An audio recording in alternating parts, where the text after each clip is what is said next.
কুষ্টিয়ার দৌলতপুর আসনের মনোনয়ন পরিবর্তনের দাবিতে শরীফুদ্দিন জুয়েলের সমর্থকরা মানববন্ধন করেছেন।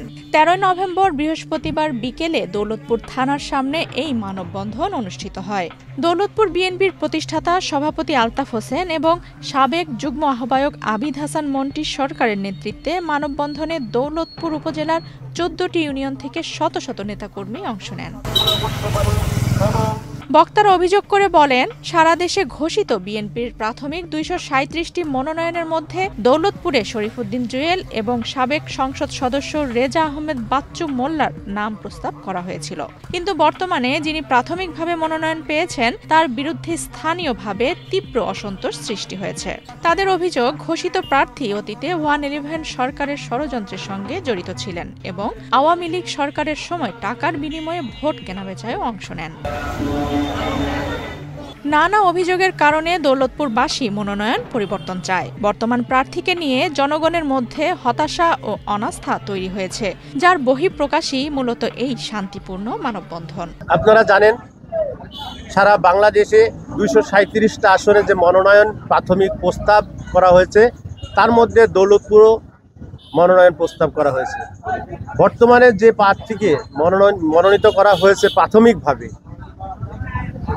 তারই পরিপ্রেক্ষিতে আমরা দৌলতপুরবাসী আমাদের যে অনীহা, অসন্তোষ এবং অনাস্থা, সেটারই বহিঃপ্রকাশ হিসাবে আজকের এই শান্তিপূর্ণ অহিংস প্রতিবাদ মানববন্ধন।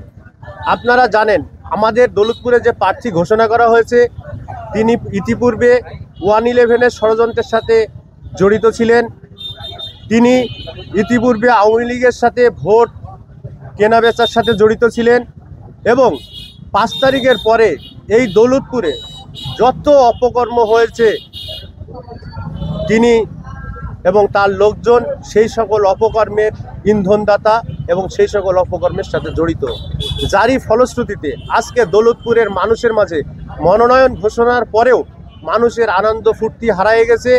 মানুষের ভোট দেওয়ার প্রতি যে আগ্রহটা কমে এসেছে এবং আজকে আমরা যে মানববন্ধন করলাম, ইতিপূর্বে আমরা বিক্ষোভ করেছি। আমরা 7ই নভেম্বরের প্রোগ্রাম করেছি। আপনারা জানেন, কুষ্টিয়া জেলার 4টা আসন, এই 4টা আসনে 3টা আসনেই 2, 3, 4 রাস্তাঘাটে টায়ার জ্বালিয়ে প্রতিবাদ করেছে, সহিংস বিক্ষোভ করেছে, জ্বালাও পোড়াও করেছে, ভাঙচুর করেছে। কিন্তু আমরা দেশনায়ক তারেক রহমানের প্রতি আস্থা রেখে, দলের প্রতি অনুগত থেকে আমরা সম্পূর্ণভাবে অহিংস পন্থায় আমরা মানববন্ধন প্রতিবাদ কর্মসূচির মধ্যে আমরা সীমাবদ্ধ আছি, যারই ফলশ্রুতিতে আজকের আমাদের এই মানববন্ধন। আফসানা রিপা, বাংলাদেশ প্রতিদিন।